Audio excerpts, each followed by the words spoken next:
नमस्कार। शुरुआत करते हैं बड़ी खबर के साथ। सीएम योगी आदित्यनाथ आज गाजियाबाद के दौरे पर हैं। इस दौरान सीएम योगी इंदिरापुरम में कैलाश मानसरोवर भवन का लोकार्पण भी करने वाले हैं। क्या है इसकी खासियत, आइए आपको एक रिपोर्ट के जरिए दिखाते हैं। सीएम योगी आदित्यनाथ आज गाजियाबाद के दौरे पर हैं। इस दौरान सीएम योगी इंदिरापुरम में कैलाश मानसरोवर भवन का लोकार्पण करेंगे। गाजियाबाद से सांसद और केंद्रीय मंत्री जनरल वीके सिंह भी इस दौरान उनके साथ मौजूद रहेंगे। कैलाश मानसरोवर भवन का निर्माण 2018 में शुरू हुआ। तकरीबन 2 साल में ये भवन बनकर तैयार हुआ। इस भवन के निर्माण में करीब 70 करोड़ रुपए की लागत आई है। गाजियाबाद के इंदिरापुरम इलाके में इस भवन को बनाया गया है। इसमें 100 कमरे हैं। कैलाश मानसरोवर भवन में 300 लोगों के ठहरने की व्यवस्था है। इस भवन में kitchen, rest house, waiting room और लिफ्ट समेत कई सुविधाएं हैं। उत्तर प्रदेश के मुख्यमंत्री योगी आदित्यनाथ के ड्रीम प्रोजेक्ट में से एक कैलाश मानसरोवर भवन बनकर तैयार हो चुका है। फिलहाल आप मेरे पीछे देख सकते हैं, यहाँ पर ये कैलाश मानसरोवर भवन है जो कि इंदिरापुरम में बनाया गया है। तकरीबन 70 करोड़ की लागत से बना ये कैलाश मानसरोवर भवन 2 साल में बनकर तैयार हुआ है। इसमें 100 कमरों की व्यवस्था की गई है जिनमें कि 300 लोग आसानी से ठहर सकते हैं। इसके साथ ही यहाँ पर खाने पीने रहने ठहरने की पूरे इंतजामात किए गए हैं। वहीं दूसरी ओर क्योंकि मुख्यमंत्री योगी आदित्यनाथ का ये ड्रीम प्रोजेक्ट है, ऐसे में इसे बनाने में और उसकी देखरेख में कोई कोताही भी नहीं बरती गई है। इस भवन के निर्माण में जयपुर से लाए गए पत्थरों का इस्तेमाल किया गया है। माना जा रहा है कि इसके निर्माण के बाद 4 धाम के यात्रियों को सुविधा मिलेगी। Bureau report, news 18। और इस भवन की क्या खासियत है वो भी हम आपको बताते हैं। 2018 में इसका निर्माण कार्य शुरू हुआ था और 2 साल में ही कैलाश मानसरोवर भवन बनकर तैयार हो गया है। भवन निर्माण में तकरीबन 70 करोड़ रुपए की लागत आई है। गाजियाबाद के इंदिरापुरम इलाके में इसका निर्माण किया गया है। इससे कैलाश मानसरोवर के यात्रियों को सहूलियत होगी क्योंकि 100 कमरे इसमें बनवाए गए हैं और भवन में 300 लोगों के ठहरने की व्यवस्था भी की गई है। Kitchen, rest house, waiting room, lift समेत तमाम सुविधाएं यहां पर मौजूद हैं। इसके अलावा सीएम योगी आज मुरादाबाद के भी दौरे पर रहेंगे। करीब 2 बजे राजकीय वायुयान से मुरादाबाद पहुंच जाएंगे। शाम 4 बजे सर्किट हाउस में बीजेपी के मुरादाबाद मंडल संगठन से वो जुड़े लोगों और एमएलए एमएलसी के साथ बैठक भी करने वाले हैं। सीएम योगी 10 मिनट तक जिले के अधिकारियों के साथ कोविड-19 को लेकर बैठक भी करेंगे। बेहद अहम दौरा होगा मुरादाबाद का, जहां पर कोविड-19 की समीक्षा बैठक सीएम योगी करने वाले हैं। अधिकारियों से बातचीत करेंगे कि वैक्सीन आ जाने के बाद उसके रखरखाव के क्या इंतजाम हैं, क्या कोल्ड चेन बनाने की दिशा में और प्रयास किए जा सकते हैं, कितनी कामयाबी उसमें अब तक मिल पाई है। इन तमाम बातों को लेकर समीक्षा बैठक करेंगे। एमएलए और एमएलसी के साथ भी वो चर्चा करने वाले हैं कि विकास की जो योजनाएं मुरादाबाद में चल रही हैं उसको कैसे और गति दी जा सकती है, उसमें और क्या कुछ बेहतर किया जा सकता है। शुक्रवार को हुई योगी कैबिनेट की बैठक में 7 प्रस्तावों पर कैबिनेट की मुहर लग गई। इनमें प्रदेश के 13 जिलों में मेडिकल कॉलेज बनाने का प्रस्ताव भी शामिल है। जिन जिलों में मेडिकल कॉलेज बनाने का प्रस्ताव पास हुआ है उसमें कानपुर देहात, चंदौली, लखीमपुर खीरी, बुलंदशहर, सोनभद्र, पीलीभीत, औरैया, ललितपुर, कुशीनगर, गोंडा, सुल्तानपुर, बिजनौर और कौशाम्बी शामिल हैं। इसके अलावा 3 जिलों में कांवड़ मार्ग का प्रस्ताव भी पास हुआ है।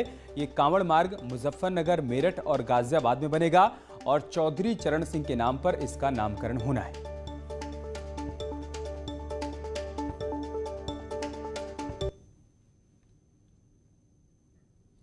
तो कैबिनेट की बैठक में जिन प्रस्तावों पर मुहर लगी है वो हम आपको बता रहे हैं। 13 जिलों में मेडिकल कॉलेज बनना है।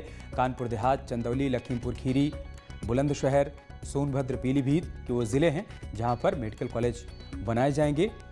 औरैया, ललितपुर, कुशीनगर और गोंडा का नाम भी इन जिलों में शामिल है। इसके अलावा सुल्तानपुर, बिजनौर और कौशाम्बी में भी नए मेडिकल कॉलेज खोले जाएंगे।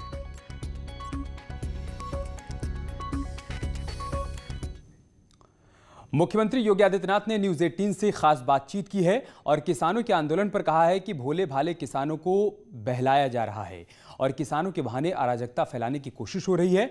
उन्होंने कहा कि उमर शर्जील जैसे लोग किसानों के हितैषी कब से हो गए हैं। उन्होंने कहा कि देशद्रोहियों को रिहा करने की बात हो रही है। मैं आपसे एक बहुत स्पष्ट सवाल पूछता हूं, क्या आपको लगता है कि ये किसान आंदोलन अब जैसा आपने कहा भटक रहा है? क्या आपको लग रहा है कि अल्ट्रा लेफ्ट वो लोग जो भारतीय जनता पार्टी की आइडियोलॉजी के विरोधी है, वो लोग जो देश की आइडियोलॉजी के विरोधी है, वो इस आंदोलन को टेक ओवर कर रहे हैं और इसीलिए ये समाधान पे नहीं आ पा रहा, इसीलिए वो समाधान चाहते ही नहीं है। जब सरकार 10 बार बात कर चुकी है, आज मैंने जो केंद्रीय कृषि मंत्री है उनसे भी संवाद किया, उन्होंने बोला हमने सारे प्रस्ताव दे दिए, लेकिन वो कोई प्रस्ताव मानने को जब तैयार ही नहीं है तो इसका मतलब है वो सोल्यूशन ही नहीं चाह रहे किसी बात का, और ये लोग उनके पीछे हैं। देखिए, हम लोग लोकतांत्रिक व्यवस्था में रह रहे हैं जी। लोकतंत्र की सबसे बड़ी ताकत है संवाद। अगर संवाद बाधित होगा तो स्वाभाविक रूप से जो लोग बाधित कर रहे हैं, इसका मतलब उनका लोकतांत्रिक मूल्यों और आदर्शों पर विश्वास नहीं। और दुर्भाग्य से आपने देखा होगा इस पूरे आंदोलन में नित नई शर्तें जोड़ी जा रही हैं और अब किसानों की बातों को दूर कर दिया गया। अब इसमें उन लोगों को जोड़ने का प्रयास हो रहा है, उन लोगों को रिहा करने की बात हो रही है जो लोग देशद्रोही मामलों में, भारत की एकता और अखंडता को ठेस पहुंचाने के मामले में उस टुकड़े टुकड़े गैंग की पैरवी करता हुआ यह आंदोलन दिखाई दे रहा है, जो भारत की संप्रभुता के साथ सदैव खिलवाड़ करने का आदी रहा है। और ये लोग और इनका वास्तविक चेहरा उजागर हो चुका है, जो लोग भारत की संप्रभुता के साथ खिलवाड़ कर रहे थे और किसान, हमारे भोले भाले किसानों को निशाना बना करके आज जिस प्रकार की इनके चेहरे देश के सामने और समाज के सामने आए हैं, ये चीजें इस बात को बताती हैं कि वही शहरी नक्सली, वही तत्व जो भारत की एकता और अखंडता जिन्हें बर्दाश्त नहीं, वही लोग जो अलग अलग प्रकार से कहीं लोकतांत्रिक अधिकारों के नाम पर, कहीं कोई एक्टिविस्ट के नाम पर देश के अंदर उपद्रव और अराजकता फैलाना ही जिनका विदेशी जूठन खा करके देश के अंदर अव्यवस्था और अराजकता फैलाने का जो कुत्सित चेष्टा कर रहे थे, वे लोग आज फिर से जब उन्हें कहीं कोई अवसर नहीं मिला तो उन्होंने भोले भाले किसानों को निशाना बनाया है। इसके अलावा किसान आंदोलन को लेकर सीएम योगी ने कहा कि इस आंदोलन में देशद्रोहियों को रिहा करने की मांग हो रही है। इस पर प्रतिक्रिया देते हुए कांग्रेस ने कहा कि अगर किसान आंदोलन में देशद्रोही हैं तो उन्हें गिरफ्तार करें। वहीं बीजेपी ने सीएम के बयान का समर्थन किया है। अगर सरकार यह समझती है कि किसान आंदोलन में किसी प्रकार के देशद्रोहियों ने कब्जा कर लिया है तो उनको गिरफ्तार करें, और किसान अगर वहाँ पे नहीं है तो उनको हटा दे। और अगर उनसे वार्ता कर रही है और दूसरी तरफ ये कह रही है कि किसान आंदोलन में देशद्रोही लोग घुस गए हैं, ये हास्यास्पद लगता है। ऐसा नहीं करना चाहिए। कौन सा व्यक्ति है जो देशद्रोही है, देश में खुला घूम रहा है, ये सरकार की कर्मठता खुलेआम दर्शा रही है। लिहाजा इस तरह की बात करना बंद करें और किसानों की बात और समस्याओं का समाधान करें। इस आंदोलन को कुछ अराजक तत्वों ने, देशद्रोही ताकतों ने सच में हाईजैक कर लिया। सरजील इस्लाम के पोस्टर, खालिद मसूद के पोस्टर, खालिस्तान की बात, इंदिरा तेरे टुकड़े किए, राजू तेरे टुकड़े किए, मोदी के टुकड़े करेंगे, इस तरह की जो बातें हैं, और टुकड़े टुकड़े गैंग इसमें शामिल हो गया जो किसानों के आगे रख के पीछे से देश विभाजन की बातें सोच रहा है, देशद्रोही ताकतों के साथ है और देश विरोधी ताकतें इसमें हैं। और मुझे लगता है देश के विपक्षी राजनीतिक दल अपनी राजनीतिक रोटियां सेकने के लिए ऐसे तत्वों को पीछे से समर्थन कर रहे हैं। ये बहुत ही गलत है और योगी आदित्यनाथ जी ने आज इस तरफ सारे देश का, उत्तर प्रदेश की जनता का ध्यान आकर्षित किया है कि किसान आंदोलन की आड़ में ऐसे अराजक तत्व, ऐसे देशद्रोही तत्व सक्रिय हो गए, जो एकदम सत्य है। कृषि कानून के विरोध में चल रहा किसान आंदोलन आज से और तेज हो रहा है। आज किसान दिल्ली जयपुर और दिल्ली आगरा हाईवे को पूरी तरीके से जाम करने वाले हैं। साथ ही डिप्टी कलेक्टर के दफ्तर और बीजेपी नेताओं के घरों का घेराव भी करेंगे। इसके अलावा किसानों ने तमाम टोल टैक्स को फ्री कराने का ऐलान भी कर दिया है। किसान आंदोलन के व्यापक असर को देखते हुए पुलिस की सुरक्षा व्यवस्था भी कड़ी कर दी गई है।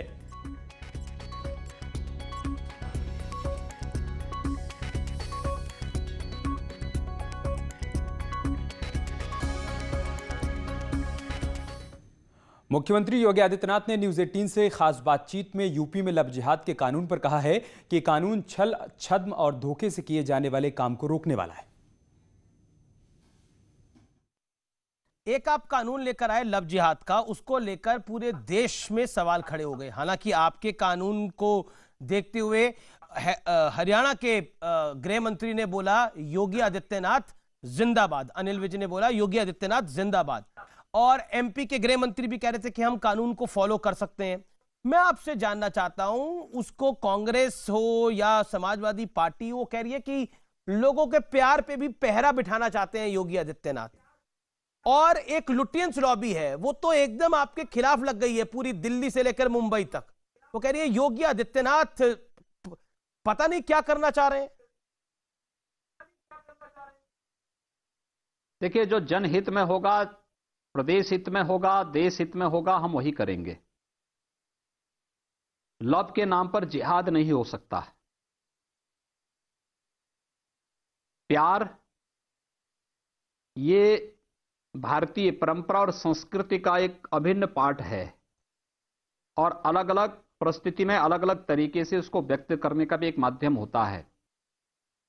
छल, छद्म और धोखे से हम किसी के जीवन के साथ खिलवाड़ करें, किसी बालिका या किसी महिला के भविष्य को बर्बाद करें, ये छूट किसी को नहीं दी जा सकती है।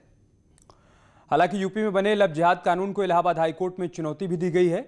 याचिकाकर्ता सौरभ कुमार द्वारा दायर याचिका में इस कानून को असंवैधानिक बताते हुए इसे रद्द करने की मांग की गई है। याचिका में कहा गया है कि इस कानून से उत्पीड़न हो रहा है। तो हाईकोर्ट में याचिका दायर की गई है और याचिकाकर्ता की तरफ से इस बात का जिक्र किया गया है कि इस कानून से लोगों का उत्पीड़न हो रहा है, लिहाजा इस कानून को रद्द किया जाए।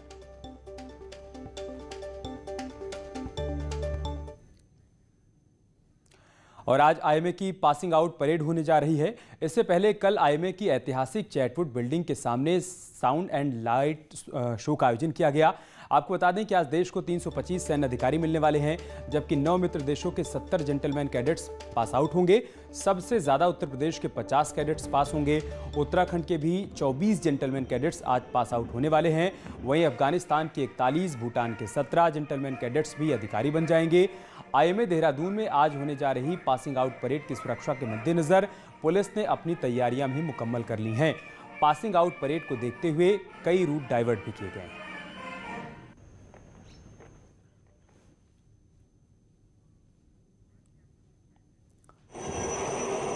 और देहरादून से हमारे सहयोगी भारती सकलानी इस वक्त लाइव हमारे साथ जुड़ चुके हैं। भारती, कैसी तैयारियां हैं पासिंग आउट परेड की, क्या तस्वीर देख पा रही हैं?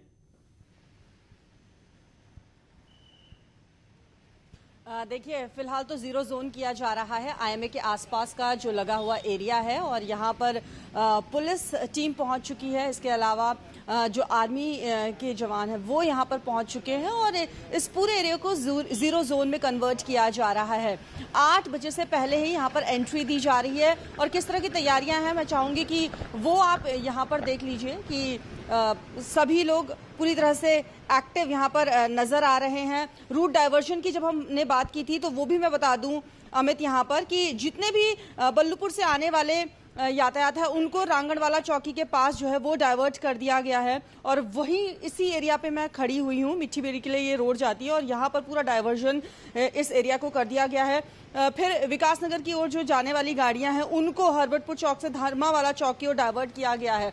तो ये तैयारियां की जा रही हैं आईएमए की पासिंग आउट परेड, क्योंकि जो इससे पहले पासिंग आउट परेड हुई थी उस वक्त कोरोना का खतरा इतना ज्यादा था अमित कि उस वक्त पीओपी सेरेमनी यहाँ पर नहीं ऑर्गेनाइज की गई थी। लेकिन इस बार कोविड काल के मद्देनजर सुरक्षा बरतते हुए यहाँ पर पीओपी सेरेमनी ऑर्गेनाइज की जा रही है, और उसके लिए सबसे इंपॉर्टेंट जो है वो आरटीपीसीआर टेस्ट करवाना जरूरी है। नेगेटिव रिपोर्ट के साथ ही यहाँ पर एंट्री दी जा रही है, चाहे पेरेंट्स की बात कर ली जाए या फिर हम मीडिया पर्सन्स की बात कर लें जो कवरेज करने के लिए आए हुए हैं, तो सभी के लिए बहुत जरूरी है कि यहाँ पर उस नेगेटिव रिपोर्ट को लेकर आया जाए, और उसके बाद ही यहाँ पर पीओपी सेरेमनी अटेंड करने की परमिशन दी गई है। जैसा कि आपने बताया उत्तर प्रदेश के सबसे ज्यादा कैडेट्स हैं अमित यहाँ पर 50 कैडेट, उत्तराखंड के 24 जेंटलमैन कैडेट्स जो कि आज सैन्य अधिकारी बनने जा रहे हैं। बहुत शुक्रिया भारती आपका हमारे साथ जुड़ने के लिए और जानकारी हम तक पहुंचाने के लिए।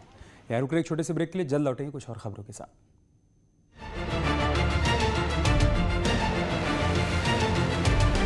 और एक बड़ी खबर कानपुर से, जहां पर लूट का विरोध करने पर गोली मार दी है। बदमाशों ने व्यापारी को गोली मार दी है। गंभीर अवस्था में व्यापारी को इलाज के लिए भर्ती करवाया गया है। व्यापारी का कर्मचारी भी घायल हो गया है। आंखों में मिर्ची झोंककर लूट की कोशिश हुई है। लाल बंगला इलाके में इस वारदात को अंजाम दिया गया है। ये बड़ी खबर हम आपको कानपुर से बता रहे हैं, जहां पर बदमाशों ने व्यापारी को गोली मार दी है। कानपुर से हमारे सहयोगी श्याम इस वक्त फोन लाइन पर हमारे साथ जुड़ चुके हैं। श्याम, क्या जानकारी इस खबर से जुड़ी हुई? देखिए, दुकानदार अपनी दुकान को बंद करके, जो कि किराना कारोबारी दुकान को बंद करके अपने घर जा रहा था, साथ में उसका नौकर था। दोनों मोपेड से जा रहे थे, तभी रास्ते में 3 बाइक सवार आए और उन्होंने इनकी आंखों में मिर्चा झोंक दिया। तो मिर्चा झोंकने की वजह से मोपेड रोक करके खड़े हो गए और इसके बाद जो लुटेरे हैं वो बैग करके भागने का प्रयास कर रहे थे, लेकिन इन्होंने बैग लुटेरों को देने के बजाय शोर मचाना शुरू कर दिया, जिसके चलते लुटेरों में से एक लुटेरे ने गोली मार दी और इसके बाद वो भाग निकले। नौकर ने इसकी जानकारी इसके परिजनों और पुलिस को दी, तो मौके पर पहुंची पुलिस ने व्यापारी को अस्पताल में भर्ती कराया है। पुलिस मामले की जांच में जुटी हुई है। जी शुक्रिया श्याम, आपका हमारे साथ जुड़ने के लिए और जानकारी हम तक पहुंचाने के लिए। एटा में 20 लाख के कर्ज में डूबे एक व्यक्ति रंजीत यादव द्वारा 10 लाख रुपए लूट की फर्जी घटना का सनसनीखेज खुलासा हुआ है। 10 लाख की लूट की खबर सुनकर पुलिस महकमे में हड़कंप मच गया और आनन फानन में पुलिस मामले की छानबीन में जुट गई। लेकिन मामला संदिग्ध लगने पर पुलिस ने आरोपी रंजीत से जब सख्ती से पूछताछ की, तब उसने मामले का खुलासा कर दिया। उसने बताया कि कर्जदारों से पीछा छुड़ाने के लिए उसने लूट की फर्जी कहानी रची। वहीं पुलिस ने आरोपी को हिरासत में लेकर केस दर्ज कर मामले की जांच पड़ताल शुरू कर दी। सर, जान बचाने के चक्कर में कर्जदार मुझे परेशान कर रहे थे, मारने की धमकी दे रहे थे सर, कि हमें पैसा चाहिए ना, हम आज जान बचाएंगे। कौन कर्जदार थे जो आपको परेशान कर रहे थे? अजय नगला बीरी, विकास गलुआ और कई लोग थे मारने की धमकी। इस सूचना से तत्काल क्राइम ब्रांच स्वाट सर्विलांस टीम सहित सभी वरिष्ठ अधिकारियों ने घटनास्थल का निरीक्षण किया और उनको साथ ले जाकर जब घटनास्थल देखना चाहा तो शुरुआती 1 घंटे में वो घटनास्थल के बारे में स्पष्ट कुछ नहीं बता सके और बाद में जब उनसे कड़ाई से पूछताछ की गई तो उन्होंने बताया कि उनके ऊपर 20 लाख से अधिक का कई लोगों से कर्ज चुकाने का रकम पाया है। उस चक्कर में और चलिए, इसके साथ इस बुलेटिन में इतना ही। खबरें जारी हैं, आप बने रहे हमारे साथ। नमस्कार।